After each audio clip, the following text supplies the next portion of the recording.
19 किलोच्या व्यावसायिक एलपीजी सिलेंडरच्या किमतीत लक्षणीय वाढ झाली आहे। व्यावसायिक सिलेंडरच्या दरात तब्बल 993 रुपयांची वाढ झाली आहे। 19 किलोच्या सिलेंडरसाठी आता 3071 रुपये मोजावे लागणार आहेत। निवडणुका संपताच महागाईचा तडाखा पाहायला मिळतोय।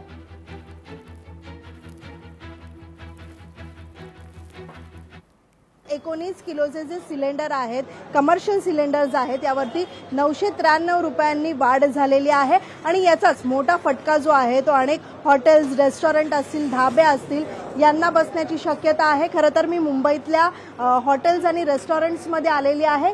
इथली काय सध्या परिस्थिती आहे आपण जाणून घेऊया। हॉटेल मालिकच आहेत स्वतः, त्यांच्याशी आपण बातचीत करूया। 1700 रुपये होते पहिले, नंतर 2000 रुपये केलाय, आता 3000 रुपये केला। तर आम्हाला दिवसाला 4-5 सिलेंडर लागते, म्हणजे आम्हाला फटका बसणार, आम्हाला भाव वाढावा लागेल। आमच्या माणसाला पण आम्हाला पगार दिला पाहिजे। 5 सिलेंडर लागतात, आता मिळत नाही। आता 1 सिलेंडर देतात, त्याच्यामध्ये काय होत नाही। आणि तिकडे इकडे सिगडी गिगडी चालवून हॉटेल कसा तरी चालवतो आम्ही। पुढे एवढा लांब गेला तर आम्हाला चालवायला त्रास होईल। आता आम्ही एक जेवण करायला गेलो, एक नाश्ता करायला गेलो 6 नंतर, तर 300 रुपये जातात एका माणसामागे। चहा नाश्ता व्यवस्थित केला तर, आणि जेवणाच्या बद्दल 400 रुपये जातात। इथं हे पुढे काय परवडणार नाही, दिसतच नाही। आता याचे काय पर्याय काय हे आपलं शासनाला पण समजलं पाहिजे। आता मोठा सामना जो आहे तो म्हणजे हॉटेल, रेस्टॉरंट्स आणि कॅटरिंग जे सेवा देतात यांच्यावरती देखील हा आता मोठं संकट आहे। त्यामुळे येणाऱ्या काळामध्ये या सगळ्यांना, सर्वसामान्य किंवा मग हे हॉटेल व्यावसायिक कशा पद्धतीत सामोरे जातात याकडे सगळ्यांचं लक्ष राहणार आहे।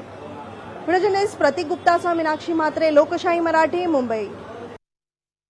तर वसई विरार महापालिकेच्या महासभेत राजदंडाचा वापर झालाय। विरार महापालिकेच्या सर्वसाधारण महासभेत पुन्हा राजदंडाचा वापर झालेला आहे, त्यामुळे राजकीय वर्तुळात चर्चेला उधाण आलंय।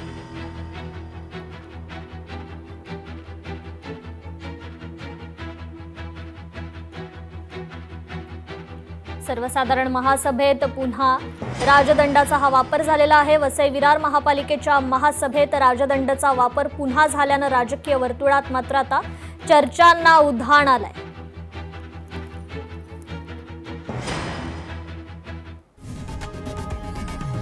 लोकशाही मराठी, ऐका, पहा, जागरूक रहा।